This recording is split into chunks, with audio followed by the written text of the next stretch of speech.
Aviation, Engine Cadet Rangel, Engine Cadet Ronda, Engine Cadet Sinin, Engine Cadet Gayan. Engine Cadet Solver.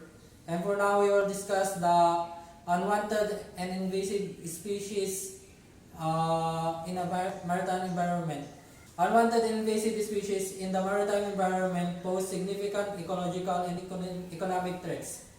They are often introduced through ballast water discharge, hull fouling, or aquaculture activities, disrupting native ecosystem by outcompeting local species for resources. This can lead to biodiversity loss, alter for food webs, and habitat degradation. For example, the zebra mussel in European and the North American water has clogged water intake system and displaced native mollusks. Economically invasive species can impact fisheries. Tourism infrastructure maintenance requiring costly management efforts. Effective measures such as ballast water treatment system and biofouling management are crucial to mitigating their spread. European Green Crab Movement. Multifaceted exploration. This is response explores the diverse meaning of Europe's and green crab. Encompassing sustainable practices, various crab sector and environmental initiative. The what, when, how, and where, and well addressing to different example. What is a green crab?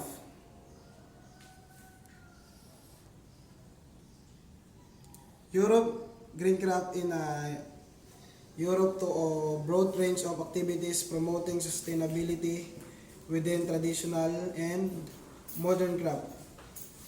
The includes eco-friendly materials and practices using recycled, reclaimed.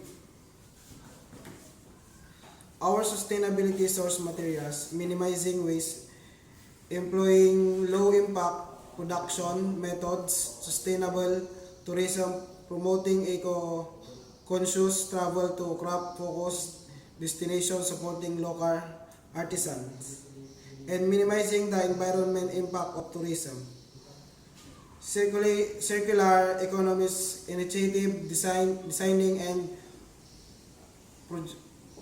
producing crop within recyclability and repairability in mind, extending the lifespan of products and reducing textile waste. Green Festival in the event organization crop related festival and market that prioritize sustainability using renewable energy. The European green crab is a highly invasive species causing significant ecological and economic damage. Ecological is preys on native shellfish and other invertebrate, disrupting food web and damaging habitat. It is adaptability and high reproductive rate fuel and spread. Economical, it causes substantial losses to commercial shellfisheries, estimated at 18.6 to 22.6 million annually on the US East Coast, and at least 271 million globally for invasive aquatic crustaceans. Necessitates costly control measure and negatively impact recreational activities and tourism. The true economic impact is likely underestimated due to difficulties in qualifying direct costs. The next is lionfish. What are the lionfish? Lionfish are venomous marine fish native to the Indo-Pacific region. They are characterized by their appearance: red, brown, or white stripes, long fan-like pectoral fins, and numerous venomous spines. These spines deliver a A painful, thought, rarely fatal sting. When did they become a problem? Lionfish were first sighted in Atlantic water in the 1980s, likely released from home aquariums. Their populations exploded in the early 2000s, establishing themselves as an invasive species along the eastern coast of the US, the Caribbean, and parts of the Gulf of Mexico.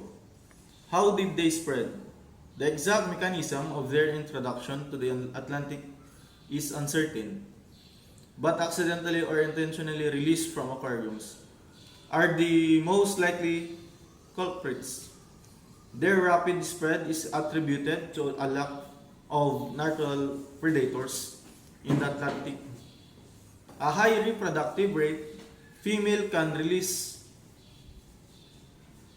millions of eggs annually, and their ability to thrive in a various habitats. Where are they found? Lionfish are native to the Indo-Pacific but as an invasive species. They are now widely established in the western Atlantic Ocean, including the Caribbean Sea and the Gulf of Mexico. They have also been sighted in the Mediterranean Sea. Why are they a problem? Lionfish are voracious predators with a broad diet, consuming large quantities of native fish and invertebrates. This predation significantly impacts native fish populations, altering the balance of the ecosystem and potentially harming commercial imported species. They also compete the native predators for resources. In summary, lionfish, initially popular aquarium fish, have become a significant invasive species in the Atlantic, posing a major threat to native marine ecosystem due to their voracious appetites, high reproductive rates, and lack of natural predators in their introduced range. Lionfish are highly invasive predators, causing significant ecological and economic damage. Ecological, they are disrupt food webs by preying on native fish and invertebrates, outcompeting native species and damaging coral reefs. Economically, they reduce catch for commercial valuable fish, deter tourism, and necessitates costly control efforts. The overall impact on fisheries, tourism, and related industries is substantial.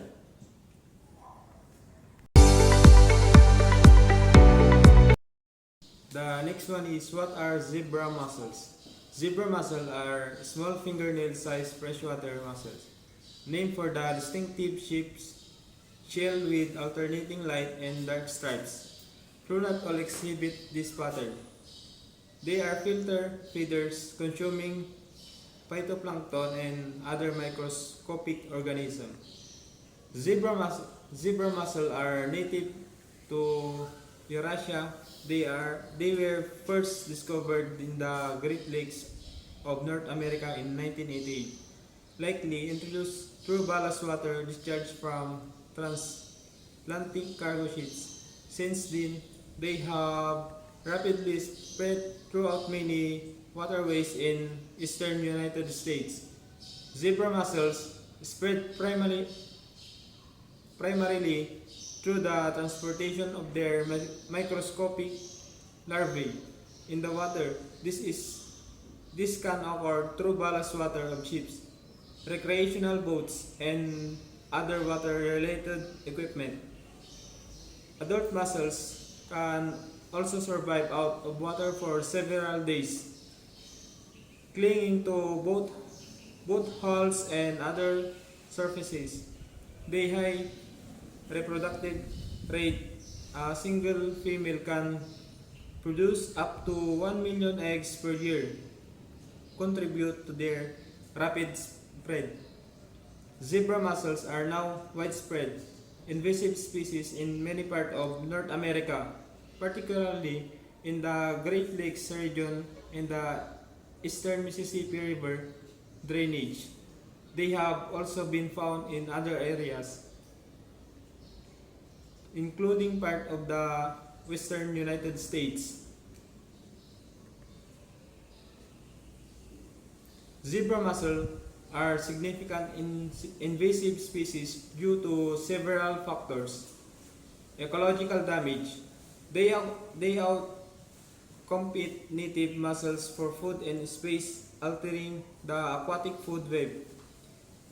Their efficient filtering of water can reduce food availability for other organisms and increase water clarity, potentially benefiting visual predators at the expense of other species.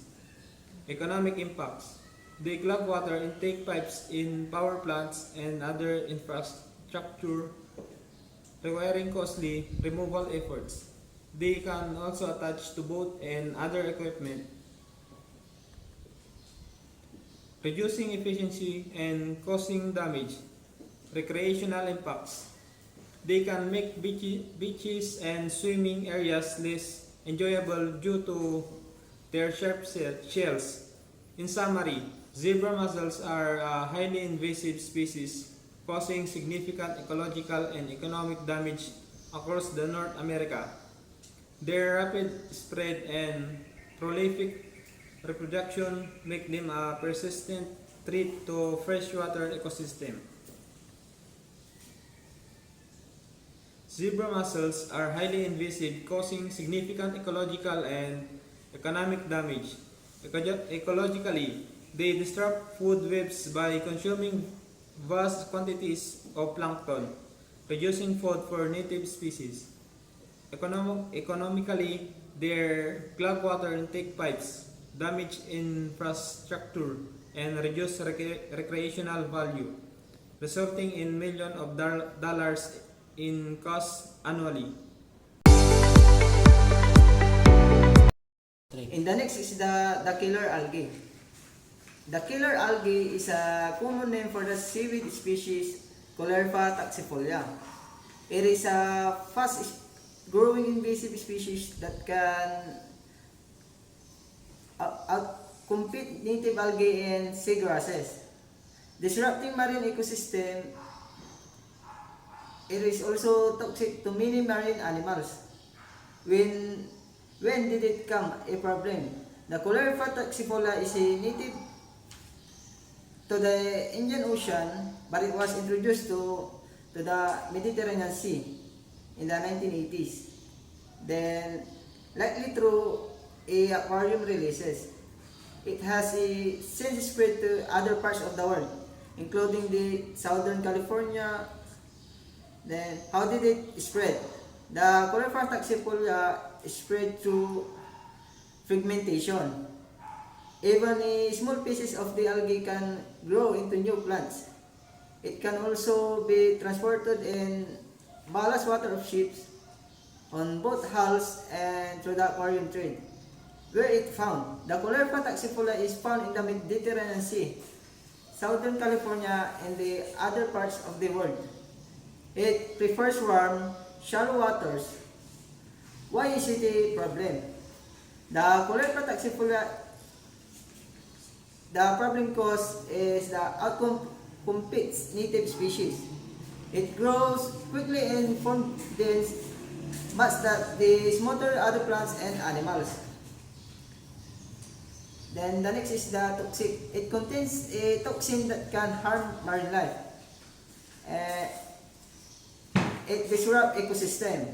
It alters the balance of the food web and can lead to the decline of native species. The Colerpa taxifolia, or the killer algae, is a highly invasive seaweed species that poses a significant threat to marine ecosystem. Its rapid growth, toxicity, and ability to compete native species make it a challenging problem to manage the killer algae. Most often that it refers to Coleorpha taxifolia, an invasive seaweed species. While it doesn't directly kill humans, it is ecological. Impact is devastating, leading to significant indirect economic consequences. Then the ecological impacts of Coleorpha taxifolia is highly invasive due to its rapid growth rate, tolerance of various conditions, including color, temperatures, and lack of natural predators in the Mediterranean. It outcompetes native plant species, forming a dense mat that is motor seagrass beds, and other benthic habitats. This loss of biodiversity significantly alters the ecosystem, impacting the food web and reducing overall species richness.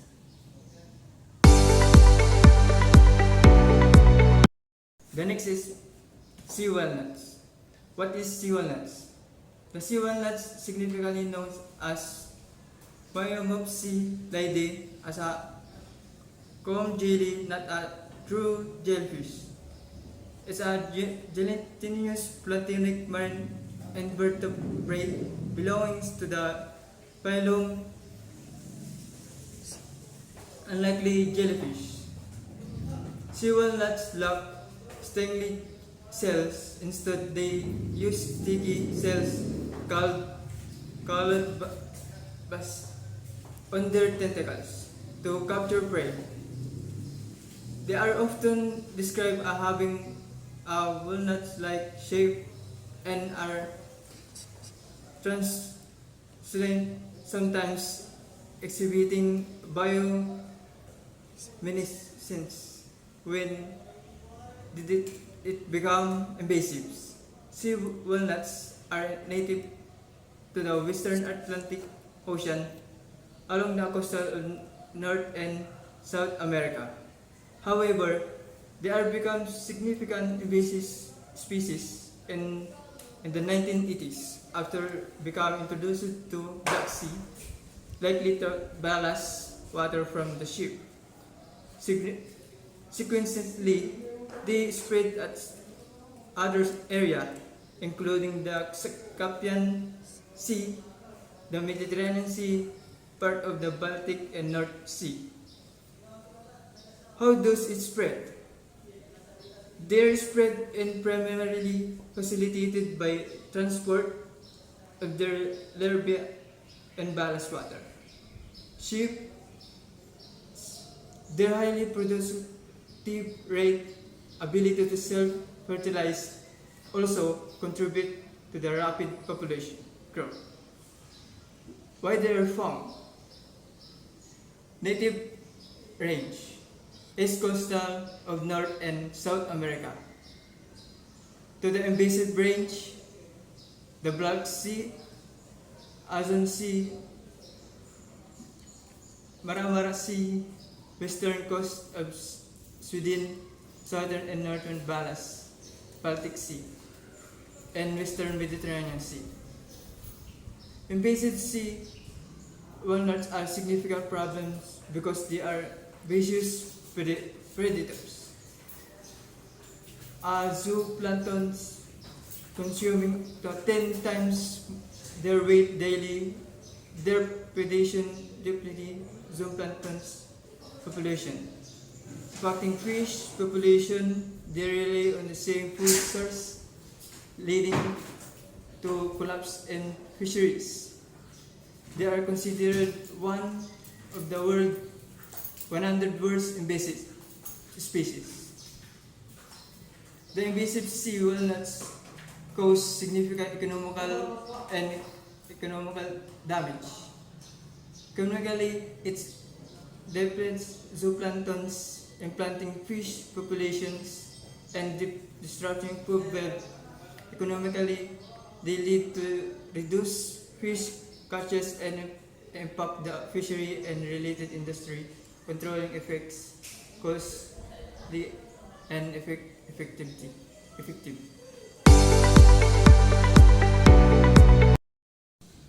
The next is the Asian paddle crab, also known as the Caridis japonica. Is a concerning invasive species that pose a significant threat to marine ecosystem.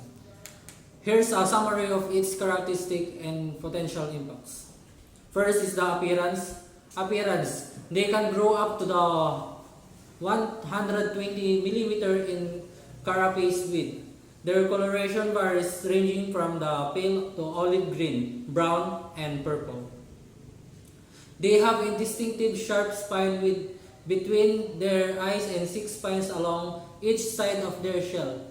They possess paddles on rear legs which aid swimming. In habitat, they inhabit estuarine and coastal environment including the intertidal and subtidal zones. They can be found in various substrates such as mud, sand, and rocky areas. In their behavior, they are known to be aggressive. So what is the potential impacts? Ecological disruption. In ecological disruption, they can outcompete native crab species for food and habitat, leading to a decline in native population. They prey on various benthic organisms, potentially disrupting the balance of the ecosystem. There is concern that they can have a large impact on shellfish population. Economic impact. They can negatively affect commercial shellfish fisheries by preying on a valuable species. They have the potential to impact other fisheries. Disease transmission. There is concern that they can carry disease that may affect other crustaceans such as prawns, crabs, and lobster. Spread and distribution. They are native to Southeast Asia. They have been introduced to various regions including the New Zealand. The primary vector of their spread is believed to be ballast water from ship and biofouling on ship hulls. So what are the concerns and management? Due to their aggressive nature and potential impacts, they are considered as a significant threat. Efforts are focused on early detection and prevention to limit their spread. Public awareness and reporting of the sightings are crucial for effective management. It is important to note that the Asian paddle crab's potential to cause significant harm highlights the ongoing threat of invasive species to marine environment. To comprehensively understand the Asian paddle crab, let's address the what, where, when, why, and how. So first, what? The Asian paddle crab, also known as Caridis japonica, is a relatively large, aggressive swimming crab characterized by its paddle-shaped hind legs, which aid in swimming its predatory species that possess a risk to the native marine ecosystem. Where? Native range: Southeast Asia including Japan, Korea, and Malaysia. Introduced location: it has spread to various regions including the New Zealand, and there is a concern for spreading to other locations. It is found in estuarine and coastal habitat. So when? Introduction have occurred relatively recently in some areas. For example, it was first detected in New Zealand around the year 2000. This indicates that this is a relatively recent problem in those areas. The spread is ongoing with concern about further expansion. So why? Ecological disruption. It is an aggressive competitor displacing native crab species. It preys on native shellfish and other benthic organisms, disrupting food webs. It has the potential to cause large reduction in shellfish population. In economic impact, it can damage commercial shellfish fisheries. It has the potential to negatively impact aquaculture. So disease risk. This is concerned that it could be a vector for diseases that impact native cross-time Asians populations. How? Ballast water. Primary pathway for its spread is believed to be through the discharge of ballast water from ship. Second is the biofouling. It can also be the transport on the hull's vessels. Larval drift. Once established, its larvae can be spread by ocean currents. Human activity, such as the moving of the fishing equipment, can also contribute to the spread. This is the end of our topic, and thank you for your listening and cooperation.